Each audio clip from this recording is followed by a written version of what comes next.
China को लेकर जिस प्रकार का बयान दिया है, उससे यह बात बहुत साफ हो गई है कि कांग्रेस पार्टी के चीन के साथ हुए करार का इजहार सैम पित्रोदा ने दिन दहाड़े कर दिया है। गुरु गुड़ रह गए और चेला शक्कर हो गए, मगर यहां जो चेला है वो तो गुड़ रह गए और गुरु चीनी हो गए। जिस प्रकार की बात सैम पित्रोदा जी ने कही है, वो भारत की अस्मिता, भारत की कूटनीति और भारत की संप्रभुता पर बहुत गहरा आघात है। आपका ओवरसीज का चीफ इस प्रकार की भाषा बोलता है तो यह निंदनीय है, भर्त्सना योग्य है और यह भारत और भारतीय सेना, भारतीय सैनिकों के बलिदान का घनघोर अपमान है। कि कांग्रेस पार्टी ने स्पष्ट रूप से यह दर्शा दिया है कि वो चीन के साथ हुए अपने करार के प्यार में, राजीव गांधी फाउंडेशन को चाइनीज एम्बेसी से मिले हुए लोन के दबाव में बोल रहे हैं। सोरस की सुर, अंकल सैम के सुर, और उसके बाद जो कुछ यहां कांग्रेस बोलती है वो साफ नजर आता है। ऐसा लगता है कि लिरिक्स जो हैं वो सैम पित्रोदा के हैं और उसके गीतकार सोरस हैं और उसके ऊपर सिम्फनी बजाने का काम कांग्रेस पार्टी और इंडी गठबंधन के लोग कर रहे हैं। कांग्रेस के वरिष्ठ नेता और लोकसभा में उपनेता श्री गौरव गोगोई का जिस प्रकार के जॉर्ज सोरस के इस फाउंडेशन के साथ कनेक्शन नजर आता है, पाकिस्तान की दूतावास में मधुर मनोभावों के साथ वार्तालाप करते हुए और भारत में आकर भारतीय सेना, भारतीय वायुसेना, भारतीय अर्धसैनिक बलों के विरुद्ध कटुतापूर्ण शब्दों का इजहार करते हुए। आप सभी जानते हैं कि प्रधानमंत्री श्री नरेंद्र मोदी जी के नेतृत्व में भारत ज्यों-ज्यों आर्थिक, सामरिक और कूटनीतिक दृष्टि से विश्व के पटल पर एक शक्तिशाली और प्रभावशाली देश के रूप में उभरता जा रहा है और देश के अंदर सामाजिक और आर्थिक सशक्तिकरण का नया दौर चल रहा है, त्यों-त्यों अनेक प्रतिगामी शक्तियां भारत की इस अभूतपूर्व विकास को और प्रगति को रोकने के लिए अनेक प्रकार के षड्यंत्र करती दिखाई पड़ रही है। उसी श्रृंखला में आज मैं आपका ध्यान आकृष्ट करना चाहता हूं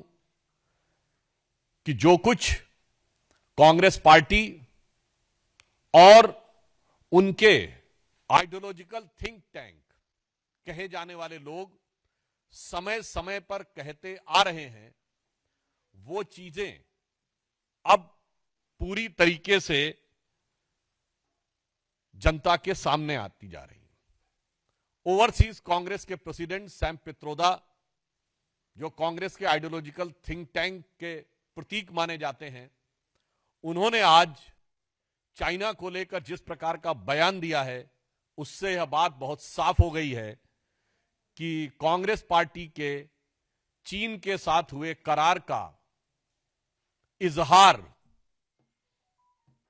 सैम पित्रोदा ने दिन दहाड़े कर दिया है। प्रत्यक्ष रूप से साफ साफ दिखाई पड़ रहा है। और ऑन द लाइटर नोट मैं कहना चाहूंगा, हिंदी में कहावत होती है, गुरु गुड़ रह गए और चेला शक्कर हो गए, मगर यहां जो चेला है वो तो गुड़ रह गए और गुरु चीनी हो गए। परंतु गंभीर बात यह है कि जिस प्रकार की बात सैम पित्रोदा जी ने कही है, वो भारत की अस्मिता, भारत की कूटनीति और भारत की संप्रभुता पर बहुत गहरा आघात है। उन्होंने इस प्रकार की बात कही कि चीन के साथ तो किसी प्रकार का विवाद ही नहीं है, जैसे भारत ही अग्रेसर की भूमिका में, यानी आक्रामक मुद्रा लिए हुए। और ये कोई उनका अलग बयान नहीं है। ये ओवरसीज कांग्रेस के चीफ हैं, यानी समुद्र पारी कांग्रेस के प्रमुख हैं। अब समुद्र पार से तो सोरस के सुर भी कांग्रेस के साथ मिलते हुए नजर आते हैं, परंतु यहां पर एक बहुत गंभीर बात है कि जो कुछ सैम पित्रोदा ने कहा है, यह कोई आइसोलेटेड इवेंट नहीं है। आइसोलेटेड स्टेटमेंट नहीं है। इसी भाव और इसी विचार के अनेक स्टेटमेंट राहुल गांधी पहले दे चुके हैं। याद करिए, राहुल गांधी जी ने विदेश में क्या कहा था कि चाइना ने बड़ा संघर्ष करते हुए ऊपर उठने का उदाहरण प्रस्तुत किया है उन चुनौतियों के बीच से। आपको याद हो अभी कुछ दिन पहले के अपने विदेशी दौरे में क्या कहा कि चाइना ने अनएम्प्लॉयमेंट को बहुत अच्छे तरीके से टैकल किया है, जबकि फैक्ट ऑफ द मैटर है इस समय चाइना में एम्प्लॉयमेंट रेट 24% है। 2023 में जनवरी से लेकर जुलाई के बीच में अनएम्प्लॉयमेंट रेट वहां पर बढ़ते बढ़ते हो गई 17-18%, और उन्होंने फिर जुलाई 23 से जनवरी 24 डाटा देना बंद कर दिया, फिर डाटा का बेस चेंज किया और जनवरी से लेकर अगस्त के बीच में किया, फिर बदले बेस पर भी वो 24% हो गई। मगर राहुल गांधी जी को उसमें बहुत महान चीज नजर आती है। फिर याद करिए, यही लोग कहते थे कि चाइना में प्रेस फ्रीडम इंडेक्स में हमसे ऊपर है, जबकि चाइना के डिफेंस मिनिस्टर ली शॉन्गफू गायब हो गए, चाइना के फॉरेन मिनिस्टर क्विंग गैंग गायब हो गए, वहां की सबसे बड़ी कंपनी अलीबाबा के चीफ जैक मा गायब हो गए, परंतु इनको उसमें भी नजर आता था। अब आप आइए, इसके बाद उन्होंने कहा कि इकोनॉमिक ग्रोथ बहुत शानदार की गई है। ये सारे स्टेटमेंट्स हैं, और इकोनॉमिक ग्रोथ की फैक्ट ऑफ द पोजीशन यह है कि 2024 में दुनिया की सबसे बड़ी रियल एस्टेट कंपनी, जो एक चाइनीज कंपनी थी एवरग्रांड, उसकी लिक्विडिटी हो गई। हांगकांग कोर्ट ने कह दिया लिक्विडेट कर दिया जाए। चीन के ह्यूनान प्रोविंस में कई बैंक्स बैंकरप्ट हो गए, कितनी रियल एस्टेट कंपनीज बैंकरप्ट हो गई, that is one other thing. उस प्रक्रिया में जब हम यह देखते हैं कि यह बयान सैम पित्रोदा का आया है, पहली बात तो हम बहुत साफ करना चाहते हैं, भारत सरकार प्रधानमंत्री श्री नरेंद्र मोदी जी के नेतृत्व में विश्व के हर देश के साथ अच्छे और सौहार्दपूर्ण संबंध चाहती है, परंतु वो राष्ट्रीय स्वाभिमान, सुरक्षा और सुदृढ़ता को बनाए रखते हुए। अब इसके बाद उनका यह बयान कहना, तो मैं पूछना चाहता हूं, यह गलवान के शहीदों का अपमान है कि नहीं? मैं कांग्रेस पार्टी से सीधे पूछना चाहता हूं। गलवान में जो हुआ, हमारे 20 सैनिक बलिदान हो गए, और उसके बाद यदि आपका ओवरसीज का चीफ इस प्रकार की भाषा बोलता है तो यह निंदनीय है, भर्त्सना योग्य है, और यह भारत और भारतीय सेना, भारतीय सैनिकों के बलिदान का घनघोर अपमान है। इसलिए मैंने आपसे बात कही कि यह एक पूरा सीक्वेंस ऑफ इवेंट है जिसमें सैम पित्रोदा बोलते हुए नजर आ रहे हैं। वैसे ऑन द रेफरेंस मैं आपको पहले बता दूं, बोल चुका हूं तो एक बार रिमाइंड भी कर दूं। वैसे आपको पता है, भारत में एक दौर ऐसा भी था जब चीन को हमने सैनिकों को चावल प्रोवाइड किए थे। 21 जून 1952 को जवाहरलाल नेहरू की प्रेस कॉन्फ्रेंस में उनसे पूछा गया कि आपने क्या चीन की सेना को रसद प्रदान की है, तो उन्होंने कहा हां हमने थोड़ी मात्रा में की है, पर वो हजारों टन चावल था, और कहा इसलिए कि उनको बहुत जरूरत है, हम उनको जिंदा रखने के लिए दे रहे हैं। जबकि उस समय तिब्बत में एट्रोसिटीज हो रही थी, और वो इसलिए था कि उस समय चाइना का नियरेस्ट शहर चेंगडू 2000 किलोमीटर से अधिक दूर था और सड़कें भी खराब थी। भारत से तावांग से 250-300 किलोमीटर की थी और सड़क भी अच्छी थी। यानी उस दौर से आज तक चला आ रहा है। तो मैं साफ साफ कांग्रेस पार्टी से कहना चाहता हूं कि कांग्रेस पार्टी ने स्पष्ट रूप से यह दर्शा दिया है कि वो चीन के साथ हुए अपने करार के प्यार में, राजीव गांधी फाउंडेशन को चाइनीज एम्बेसी से मिले हुए लोन के दबाव में बोल रहे हैं, और लगातार इस प्रकार के बयान दे रहे हैं। इसके लिए उनको आकर सीधे सीधे सफाई देनी चाहिए, और वो अनेक उदाहरण हैं, वो सब तो अपनी जगह हैं। दूसरा विषय, एक और अधिक महत्वपूर्ण विषय आया है,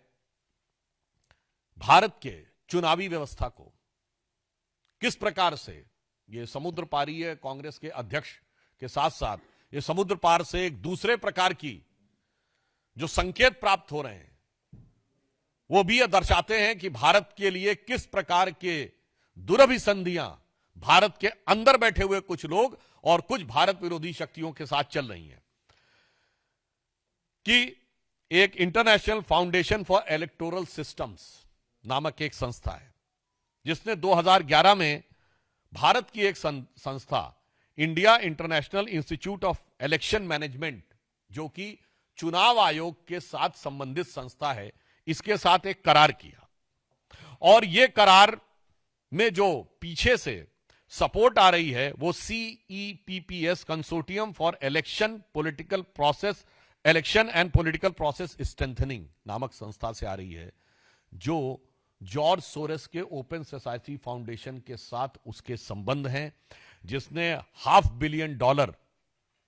भारत में इन्वेस्ट किए एक माध्यम से, यूएसएड इत्यादि के माध्यम से, और इसके बाद से 3-3.5 लाख डॉलर प्रतिवर्ष भारत में आते जा रहे थे। आज हम साफ साफ पूछना चाहते हैं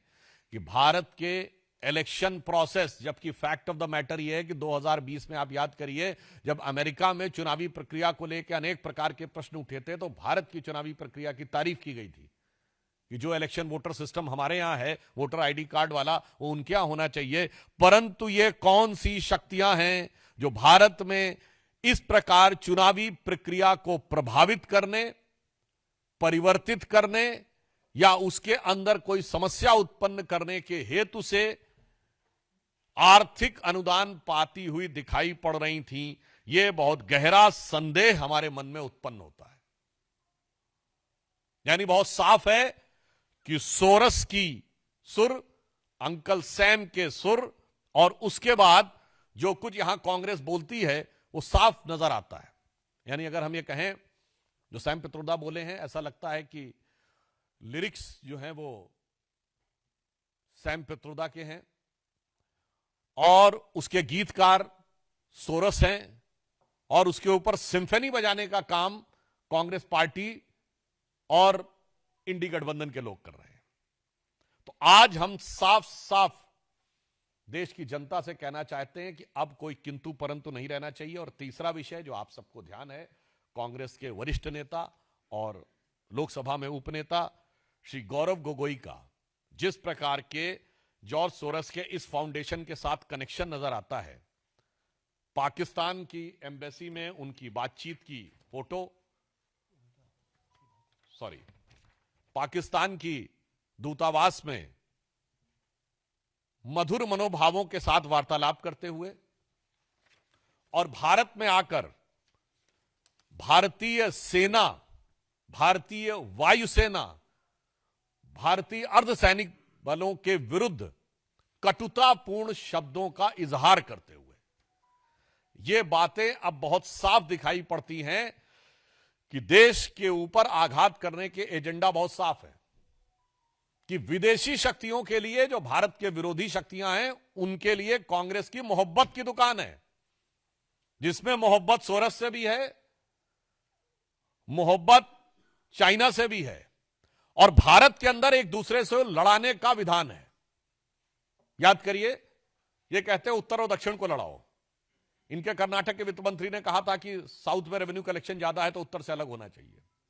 इनके तेलंगाना और तमिलनाडु के मंत्रियों ने उत्तर प्रदेश और बिहार के बारे में जो बोला, वो क्या है, एक राज्य को दूसरे राज्य से लड़ाओ,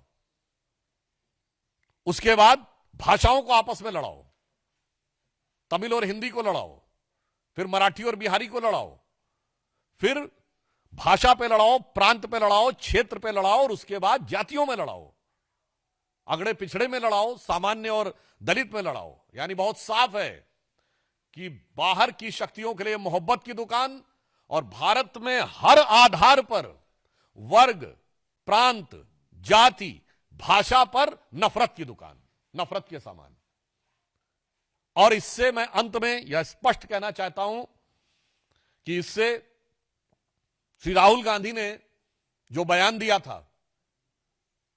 कि he has to fight with Indian state, वो अनायास मुंह से निकला हुआ, लापरवाही में कहा गया बयान नहीं था। एक सुविचारित, सुव्यवस्थित योजना के अंग का प्रकटीकरण था। It was not just a careless slip of tongue, but it seems to be an expression of a well thought of, structured design that how to demean and damage the India's strength and sovereignty. तो इसलिए अब हम बहुत स्पष्ट रूप से यह देश की जनता से कहना चाहते हैं कि यह सब कुछ जो दिखाई पड़ रहा है, चीन की तारीफ से लेकर, सोरेस फाउंडेशन से समर्थन से लेकर, भारत के अंदर सबको एक दूसरे से लड़ाने से लेकर, और इंडियन स्टेट से लड़ाई करने की बात, मुझे लगता है अब किसी भी प्रकार का कोई बचाव का स्कोप कांग्रेस पार्टी के पास नहीं रह जाता है। और इस विषय पे कांग्रेस पार्टी से यद्यपि मैं अभी भी उनसे कहना चाहूंगा कि वो आकर अपनी स्पष्ट रूप से सफाई दें, परंतु मुझे लगता है कि उनकी सफाई देने का उनके पास कोई आधार नहीं बचा है। और बहुत दुख की बात यह है कि इस प्रकार की शक्तियों से हाथ मिलाते हुए या उनके सुर में सुर मिलाते हुए बात करते हुए भारत के अंदर के दलों का समर्थन हर राष्ट्रभक्त को बहुत पीड़ा देता है और उसके साथ गंभीर प्रश्न भी उठाता हुआ प्रतीत होता है। धन्यवाद।